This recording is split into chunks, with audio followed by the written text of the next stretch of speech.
Alam mga boss, in-update ko lang kayo. Sana sinabi na lang nila, wag, kasi may kanta violation, ganyan. 10, etc. Okay lang, dinelete ko pa kung baba tayo. Ayaw rin naman natin, maban sila, ganyan. Mapahamak din ka pa natin. Pero yung hindi mo mapollow is sarili mo, tas hindi, ibig sabihin, hindi ka rin mapapollow ng ibang tao. Sana sinabi na lang, mag-upload. Pero hayaan mo, siguro, yan yung way nila ng huwag ka na mag-upload, ganyan. Stop mo na yan lahat.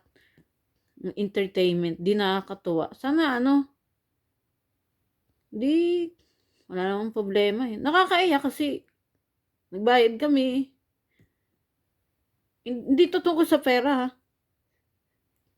Alam nyo naman, walang libre, gibe na yun eh.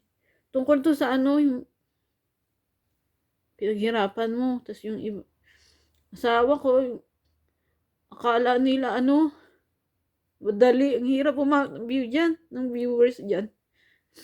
Tapos, sasabihin walang magpapalo, hindi pwedeng makapalo. Ibig sabihin, ayaw nila sa lahat ng entertainment ko. Kayo, tuloy nyo lang yan. Kakaswerte kayo.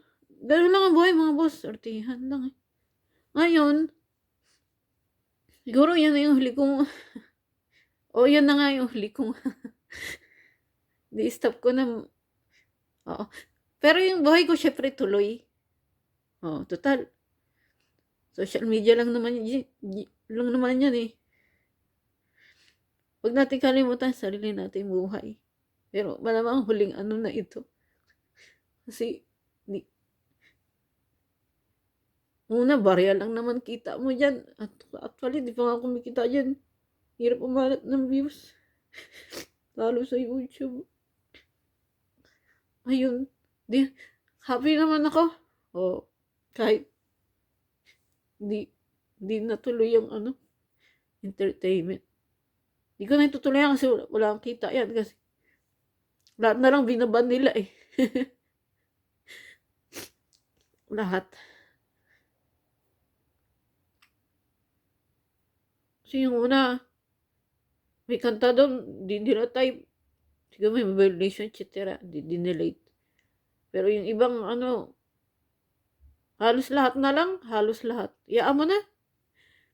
Yun lang, update ko lang kayo para sa malaman nyo di kayo niloloko. Yun lang. Laban lang hanggang sa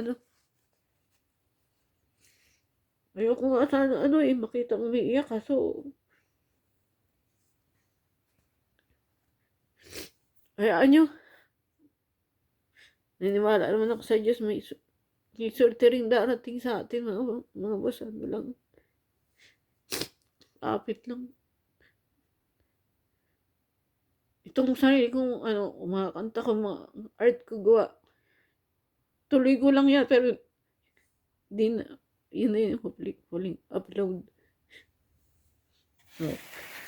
Tapos,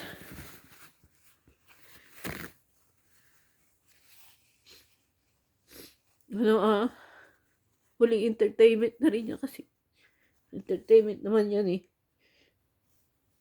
Lahat naman ng gusto nila, ginawa ko na eh. Kaysa bawal yung ganito, ganyan. Sinunod ko naman. Pero wala alos. Lahat ayaw pa rin. Sana sinabi na lang. Stop mo lahat. Pero okay lang. Wala bang huling ko na rin yan. Huling entertainment. Basta ako tuloy lang buhay. Tapos, tuloy pa rin naman yung kanta ko. Sa personal ko na nga lang yan. Taka mo, nagbayad pa kami. Dito sa pera, gibe na yun. Walang libre. Pero tungkol sa effort ng asawa ko, yung wawa naman yung asawa ko. Yun lang. Ciao.